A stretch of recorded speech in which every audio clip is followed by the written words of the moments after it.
Je suis fort, oui, plus que vainqueur, par le sang de Jésus. J'aimerais lire pour vous un texte dans la Bible, et plus exactement dans le livre du prophète Ésaïe, qui se trouve dans l'Ancien Testament, avant Jésus-Christ. Et j'aimerais donc que ce livre, écrit environ 700 ans avant Jésus-Christ, donc ce qui fait pour nous, aujourd'hui, aux alentours de 2700 ans.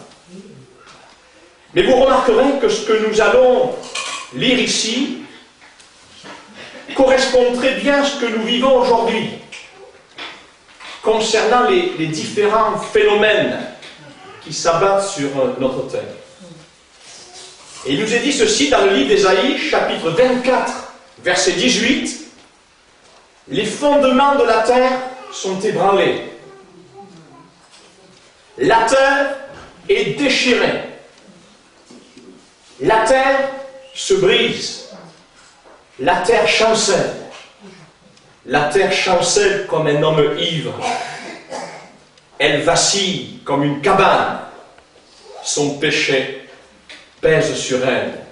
Elle tombe et ne se relève plus. Voilà un texte qui correspond exactement à cette dernière catastrophe, survenue au Japon. La terre se déchire, elle se brise, entraînant ainsi toutes sortes de dérèglements et de catastrophes naturelles. Mais pourquoi donc de tels désastres se produisent sur notre terre? Et qui en est le principal responsable? Alors certains lèvent le poing contre le ciel, disant mais monsieur, s'il y aurait un bon Dieu, il n'y aurait pas de telles catastrophes. Oh, il est vrai que tout cela est triste. Et Dieu en est le premier à être affligé. Mais je voudrais vous dire, chers amis, que Dieu n'y est pour rien dans tous ces désordres provoqués dans notre univers, ces guerres, ces famines, ces cataclysmes, etc., etc. Au commencement, Dieu créa parfaitement les cieux et la terre. Tout n'était que bénédiction et la création tout entière était en parfaite harmonie avec l'homme et la femme.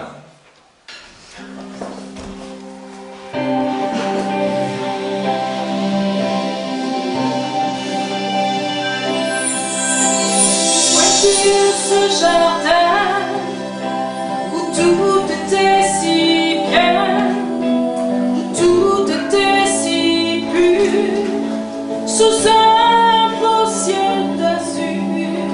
Où est-il ce jardin où nous n'avions jamais faim, où nous étions loin de la peine? Le jardin d'Éden.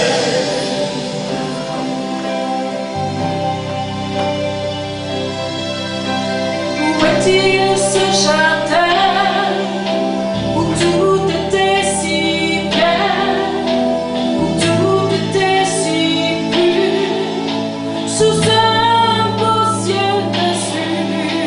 Où est-il ce jardin où nous ne manquions de rien, où nous étions loin de la peine? Le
sous un beau ciel d'azur, où est-il ce jardin où nous ne manquions de rien, où nous étions loin de la peine?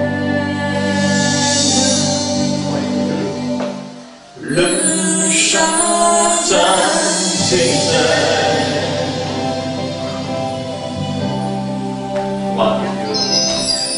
Où est-il ce jardin? L'histoire de notre humanité nous dit que l'homme et la femme, c'est ce que nous venons de chanter, se détournèrent de cette bénédiction pour vivre loin de Dieu, chers amis, et pour choisir Satan, l'auteur de tous ces désordres. Et c'est ainsi qu'Adam et Ève consommèrent le péché volontairement, qui est toute désobéissance à la volonté divine. Et ce péché se propagea sur tous les hommes. Parce que, voyez-vous tous, d'une manière ou d'une autre, nous avons désobéi à la volonté divine. Et voici que le péché, à travers la main de l'homme, a contaminé la création tout entière, végétale et animale, la soumettant ainsi à la vanité sous toutes ses formes, que ce soit dans le ciel, par toutes sortes d'objets suspendus au-dessus de nos têtes, ou que ce soit sur la terre par toutes sortes de centrales nucléaires et autres choses nuisibles à notre monde. Oui, la création tout entière soupire et se retrouve dans une grande souffrance. Et les pensées du cœur de l'homme se portent malheureusement chaque jour uniquement vers le mal. Oui, le péché sous toutes ses formes pèse sur notre terre et elle tombe et ne se relève plus. C'est ce que disait notre texte du prophète Ésaïe. La fin de toute chose est proche, chers amis. Et les signes concernant cette fin se déroulent devant nos yeux comme la Bible nous l'a annoncé. Guerre, tremblement de terre, famine, peste, phénomènes terribles, etc., etc. Mais y a-t-il un espoir pour notre monde? Y a-t-il un espoir pour notre vie? Oui, l'espoir se trouve dans une personne. Jésus-Christ, le Sauveur du monde. Et il y a de cela plus de 2000 ans, il venait du ciel sur cette terre pour nous parler de son salut. La Bible nous dit qu'il allait de lieu en lieu, faisant du bien et guérissant tous ceux qui étaient sous l'empire du diable. Mais certains le rejetèrent et décidèrent de le clouer sur une croix. Mais la mort n'a pas pu le retenir.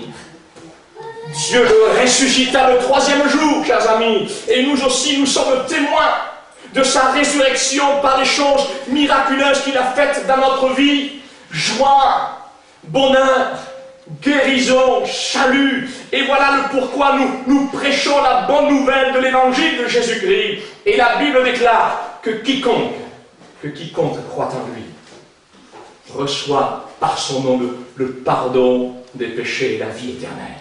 Que Dieu soit béni. Oui, chers amis, si cette terre, selon la Bible, est destinée à la destruction à cause du péché qui pèse sur elle, Dieu, en Jésus-Christ, est venu sur cette terre pour nous soustraire à cette ruine soudaine qui s'abattra sur toute notre humanité. Il est venu pour nous donner la vie éternelle et nous a promis une nouvelle terre et un nouveau ciel où la justice de Dieu habitera et Dieu lui-même sera avec nous. Oui, Jésus-Christ reviendra très bientôt chercher les siens. Voilà l'espérance pour tous ceux qui croient. J'entendais à la télévision un journaliste qui s'était renseigné sur le pourquoi la plupart des Japonais étaient d'un calme impressionnant face à cette catastrophe. Et il disait que dans leur culture et leur religion, la fin du monde n'existe pas.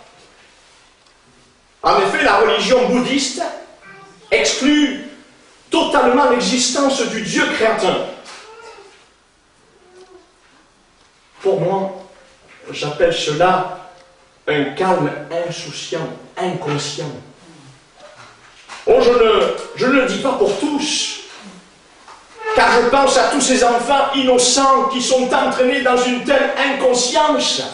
Mais cela a attristé mon cœur, surtout pour tous ceux qui demeurent dans un tel langage et un tel raisonnement. Mais je prie Dieu, et nous prions Dieu, pour qu'ils se détournent d'un tel égarement religieux et qu'ils se tournent vers le Dieu véritable.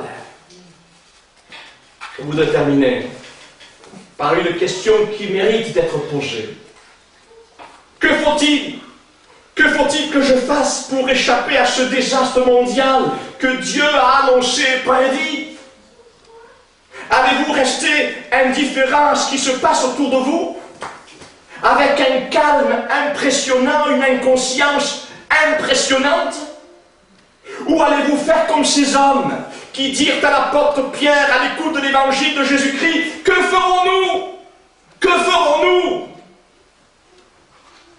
Et Pierre va leur répondre: repentez-vous et convertissez-vous pour que vos péchés soient effacés, c'est-à-dire confessez vos péchés à Jésus-Christ, abandonnez-les et vivez votre vie selon la direction de la parole de Dieu, et vous verrez que votre existence ne sera plus la même.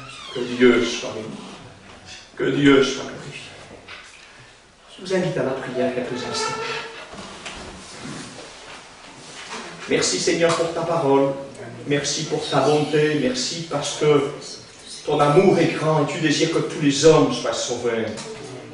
Te prions, c'est mon Dieu, pour tous les hommes afin qu'ils se tournent vers toi, et entre autres pour ce pays, afin qu'eux aussi puissent se tourner vers le Dieu vivant et vrai, et qu'ils puissent être sauvés dans le nom de Jésus.